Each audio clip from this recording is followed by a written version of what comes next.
Francine from a floral fair. Got a flash new hat now. Sure, check out the hat. Fred's Customs. So I'm actually just popping up, doing a little surprise video today. Because a little workshop, because I've been getting asked lots of questions. Fred, how do I take my flowers when I'm going places? So I'm going to show you just a couple of simple options that Francine uses, and how to make one just by using firewood offcuts.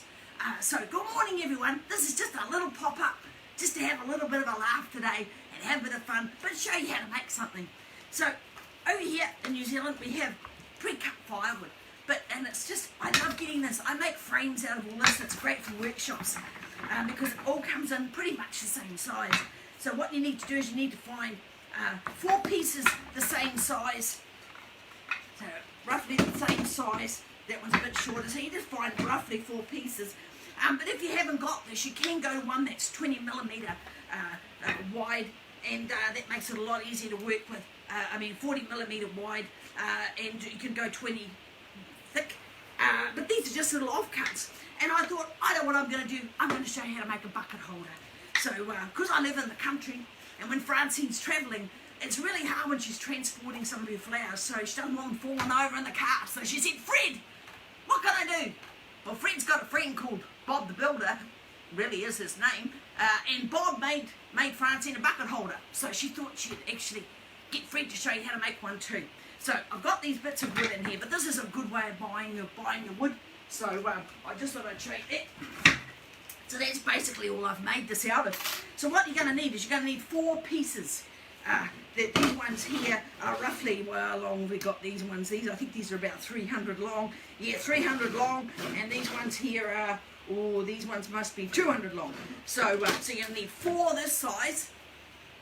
4 this size. And you're going to need 4 this size. I've got 3 because I've already got one in the jig ready to show you. So what you do is, if you've got them all the same size, which comes in the firewood box, what you do is you're going to cut that extra piece off, which is that little bit there. But I use these. I save these and I use them when I'm making a jig, which is a thing because I've got a gamey hand. So what I do is I find it hard to hold on to everything sometimes. So I actually use these little blocks to make a little jig so I can grip things into place. Makes it easier to screw them. So Ash the engineer showed Fred the mechanic the best way to do this. So here we go. Hi everyone, good morning. Morena from New Zealand. Nice to see you. So save your little offcuts. We'll put them over there for now. Now what we're going to do is we're going to work out the thickness here. How wide this is in here. And we're going to want to go and we're going to offset these. So the secret is to this is you're going to mark all 4 pieces of your longer pieces, mark them all the same at one end, and then you're going to mark them all the same at the other. So we're going to come in, because of the thickness, we want to go half the width of that timber. So we're going to come in 8mm from the end, on both ends, and we're going to mark it. Then what we're going to do is we're going to drill a mark, and we're going to come in 8mm from either end.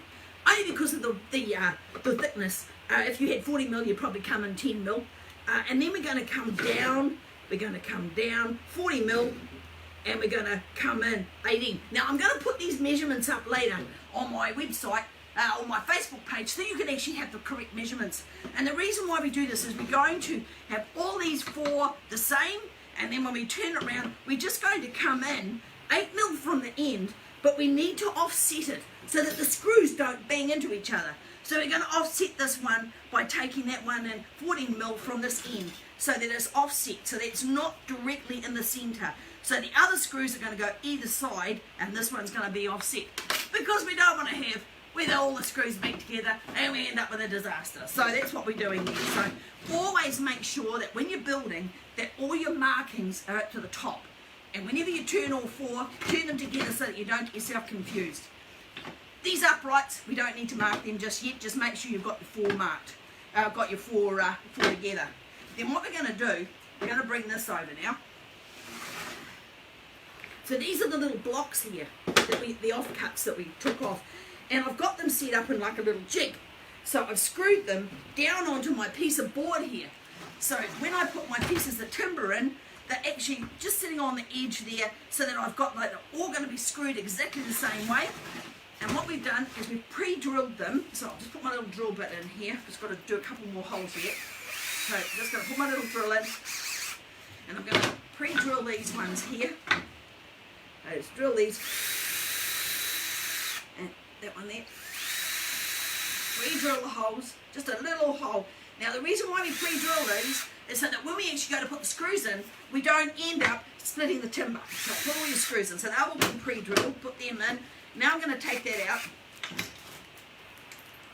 and open up the chart. Going to put this one in. Put my drive bit in there. Now I've got these all set up like this, but what I need to do is I need to take that one off. And what we're going to do here is I've got good, this is outdoor wood PVA glue. So I'm just going to glue the corners. Oh, need to make sure I leave the top on though. Goodness, then you end up with a right disaster. Glue everywhere. So what I'm going to do now, so I'm just going to glue that in. Now I need to make sure that I've got them opposite, so that one goes there, so I need to put a bit of glue on that one. The other one's already been glued in. Lock that in. Then I'm just going to get my vice grip here. Lock that in, make sure everything's nice and square. Now I'm going to get my drill. Now these ones here, I need long and short screws, so I'm going to put these ones in here. I just need to line it up. Got that one in there. Then I'm going to put two the other side, and these are all offset.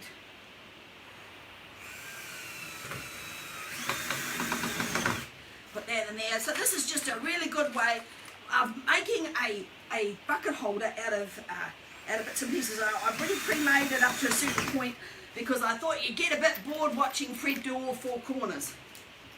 So to make sure that this leg is straight when you're actually putting these in. So I've got all those in there like so.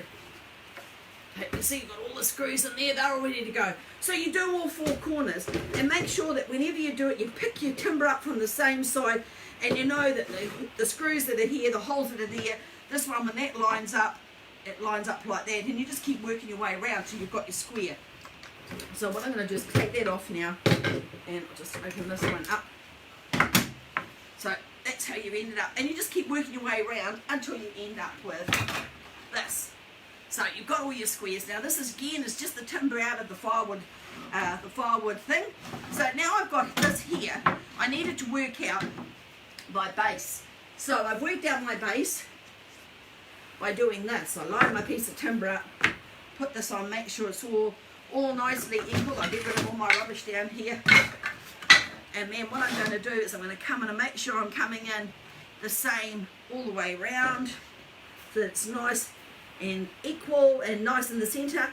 And now this can either be the base or it can be the top, and I'll show you what I mean by that. So just line it all up.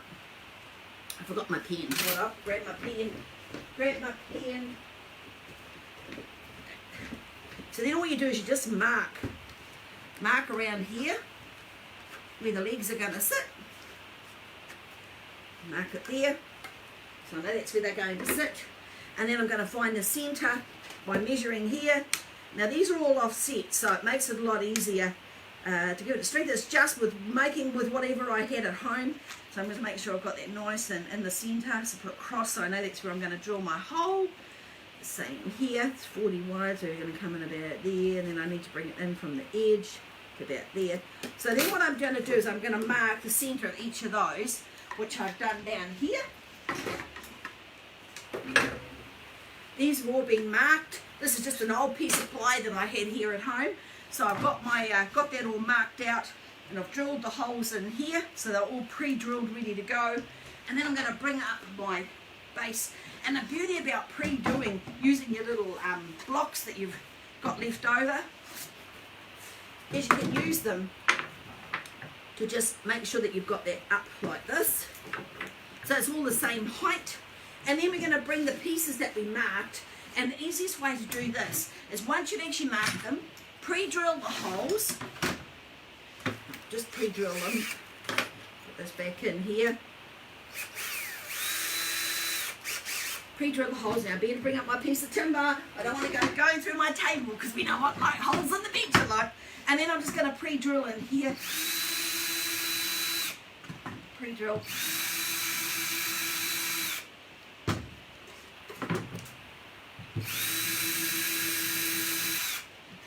Now go around all four corners. Now these ones here I have actually countersunk as well, so I used it just to make it like so that it doesn't end up with the nails, the screws sitting out.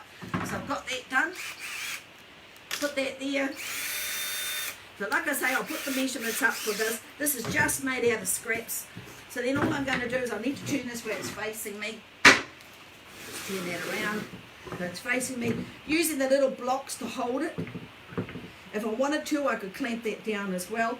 So I've got that sorted. So now what I need to do is get my screws. I'm going to use the little short ones on here. And I'm going to come in from underneath and pre-screw it. This makes it a lot easier when you're trying to line it up. You can get the screw coming through. Just be careful not to go into your table. You get into trouble. You know what it's like. Fred gets into trouble, but that's all part about being Fred, isn't it? I'm gonna screw these in. One more. This is a really good way for transporting. Now I use these for my buckets for my flowers, but I also use them, or Francine uses them for the buckets for her designs. Makes it a lot easier. So now I've got them pre-screwed. Where I've got the holes here, I'm going to line this all up. Now you need to start at the bottom, bring it over so you can see what you're doing. Because boy, oh boy, you can't see what you're doing half the time. Right, line it up. And then just line your screw up. Right, one in there. Now this one might need a little bit of power of dental persuasion. Line this one up. Get that so it's lined up with your line. Screw that one in. Okay, turn it around a little bit so I can see what I'm up to. You need to get yourself all sussed in here. That needs just a little bit of gentle persuasion. Line it up. Get it over. And then I do one more at the top. Make sure that's all nice and square. And put that one in. Now if you've got a series of these, great for transporting. So now I've actually got a bucket holder. I find this amazing to be able to work with. And if you decided, you could always make a top for it as well. And if you wanted to make a top, you make a top like this and you cut a hole in it. So the round bucket sits in here. But I decided I'd do mine like this. So you can put a round bucket in for travelling, and when you go around the corners, it's not going to be a problem. You're not going to end up with water in the back of your car. But I didn't put the bucket round circle in because I might want to use a square one. And a lot of this depends on what I'm actually going to be using when I'm driving, or if I've got flowers in here, or if I've actually got a design. If I've got a design, I normally wrap that up. So I've got like this one here. This would get well and truly wrapped. Get it all wrapped up. And say the flowers are on the top, you can just sit it in the bucket, pack it up nice and tight, and that's not going to go anywhere, which is really good. Other things you can do is you can put bungees on the corner here, staple a bungee with a hook, and the hook can come on and hold the bucket or hold onto the design too for making it stable. So that's just showing you that concept with the bucket. I love these things. I've got quite a few of them, and it just makes travelling so much easier without you worrying about losing all your stuff. Then someone said, Fred, what about when you're transporting flowers and you wanted to go to your workshop at club or an area day? We have an area days where all our clubs come together in our area. I'm in the Bay of Plenty, so all the Bay of Plenty clubs come together. There's about 5 clubs, and we meet about 3 times a year. Or going to club and you want to be able to just get your flowers and again, without worrying about them falling over. You get one of these. Now you can get these from any hardware stores. This cost me $9, and all I've got is some jars in here with dividers, so I can just fill them up with water, have all my flowers sitting in there, or Francine can, and they're not going to go anywhere. When you get to wherever you're going, they're all ready to go. But what if they're taller, Fred? I might need something a bit taller. So then you go to something like this. This is a really good one actually. So I've just got jars and bottles in here to produce plastic containers. So I've got 6 of the bigger bottles. This is for my taller material that I want to hold in here for Francine. But also what I like about this is if I've got test tubes with orchids or things in, I can just sit them in here, and inside this one it's actually got like little bits of elastic inside that you can sit your vials in here. So it's a really good way for transporting. And I thought, right, I'm going to show you what I use. Makes it a lot easier. So when you get to where you're going for your workshop, you're ready to go. You're not worried about flowers falling over or anything like that. So I hope you enjoyed that quick little pop-up video. I'll put the measurements for this little base up if you want them.